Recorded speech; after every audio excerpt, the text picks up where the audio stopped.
Hi, you guys. Welcome back. This is Sierra. How y'all doing on this Wednesday? It says August 2nd. Excuse my appearance if my appearance is, so I just came from the gym, so I'm hopping in the shower later. But on the blogs, it was, came out reported by Nick Rowley, August 2nd, that Aaliyah was drugged and carried to the flight before the fatal crash. It said that it's been 20 years this month, and I'm like, where did this come from? And it was a guy named Russell made this music news that she was drugged before she got on the plane. She didn't even know that she was getting on the plane. She was asleep when she got on the plane. They said when she one of her family members had drove them to the airport, and she told her stepmother that she has a headache. It was a sleeping pill, and she was very hesitant that she didn't want to get on the plane, and the weight limit was not there, and but they said it was also, I read up on it, said it was the engine was done. It was a bad engine in the plane. Wow. Um, and they died like 200 feet from the runway, so it was kind of like, okay. R&B to Aaliyah. Rest in peace, lady.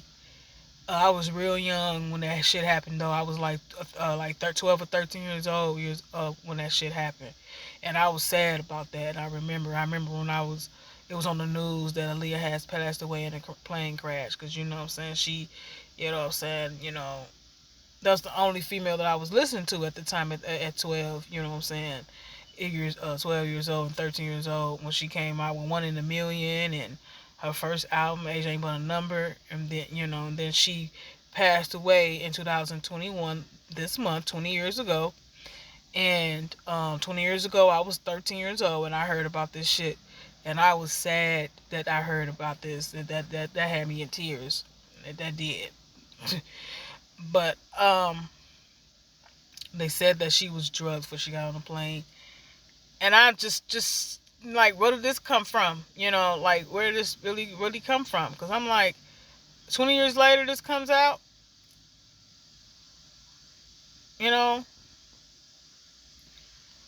20 years later, this comes out about this.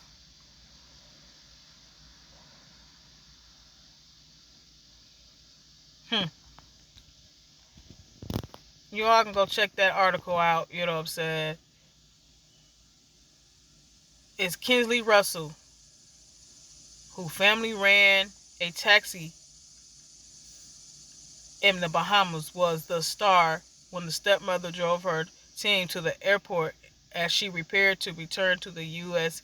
in August 2021.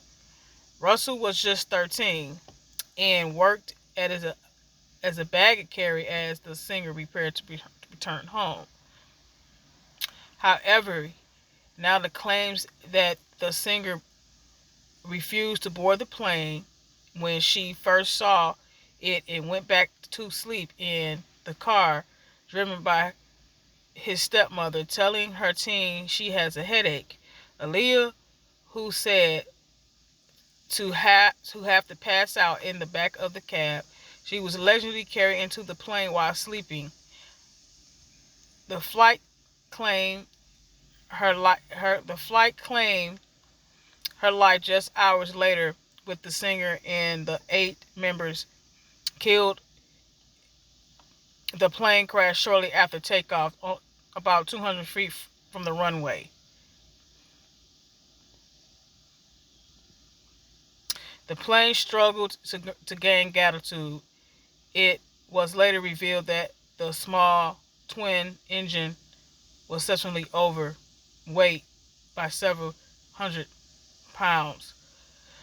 Russell, who is now 33, has opened up for the first time in a new book. Rest in peace, baby girl. If she was still living, Leo was still living, she'd be 44 years old. or 43. Yeah, I miss Aaliyah. You continue to rest easy. This is Sierra. Y'all can subscribe me at that button. I holla. I gotta get in the shower. Just came from this gym. Finna peace out.